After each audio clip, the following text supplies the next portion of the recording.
নমস্কার বন্ধুরা, আদিত্রিস কুকিংয়ে সবাইকে স্বাগত জানিয়ে আজকের রেসিপি শুরু করছি। আজকের রেসিপি পেঁয়াজ দিয়ে আলু পোস্ত।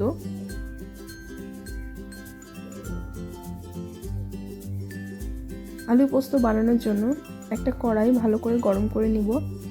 গরম হয়ে গেলে দিয়ে দিচ্ছি পরিমাণ মতো সর্ষের তেল। পুরো রান্নাটা আমি সর্ষের তেলেই করব।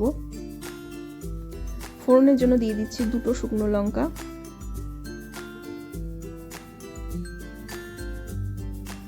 1 চা চামচ কালো জিরে, 2 বড় সাইজের পেঁয়াজ কুচি,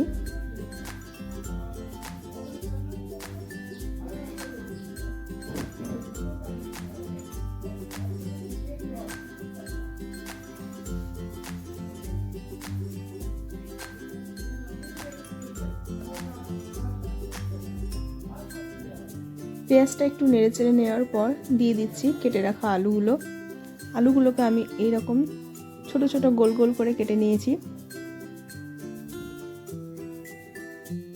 পেঁয়াজের সঙ্গে আলুগুলোকে একটু ভেজে নেব।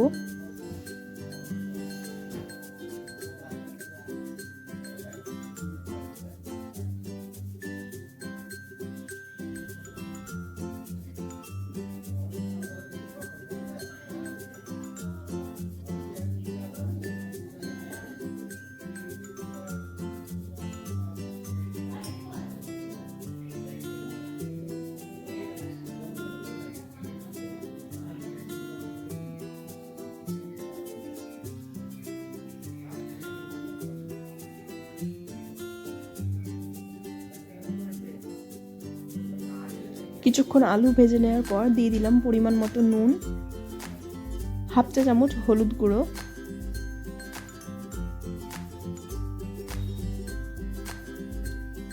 হলুদটা খুব বেশি দেব না।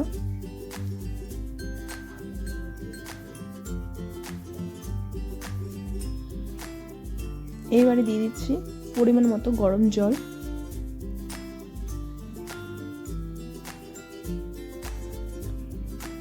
জল দেওয়ার পর আমি ঢাকা দিয়ে রেখে দেব 5 মিনিটের জন্য। ততক্ষণে আমি পোস্তটা বেটে নেব। আমি এখানে ঝাল ঝাল পোস্ত করার জন্য 8টা কাঁচা লঙ্কা এবং 4 চা চামচ পোস্ত নিয়েছি।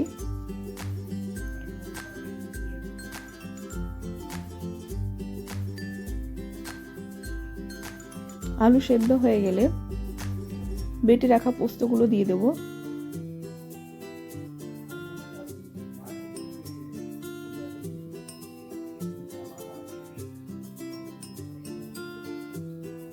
দিয়ে দিচ্ছি বেটে রাখা পোস্ত।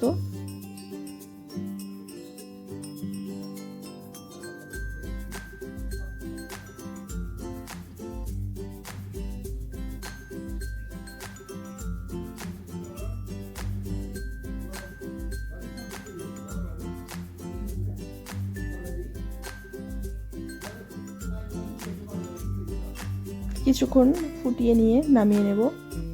তৈরি হয়ে গেল আমাদের আলু পোস্ত। নামানোর আগে 2 কাঁচা লঙ্কা দিয়ে দিলাম ফ্লেভারের জন্য। রেসিপিটা ভালো লেগে থাকলে লাইক করবেন, কমেন্ট করে জানাবেন কেমন লাগলো। আমার চ্যানেলে নতুন বন্ধু হয়ে থাকলে চ্যানেলটিকে সাবস্ক্রাইব করে আমার পাশে থাকবেন। ধন্যবাদ।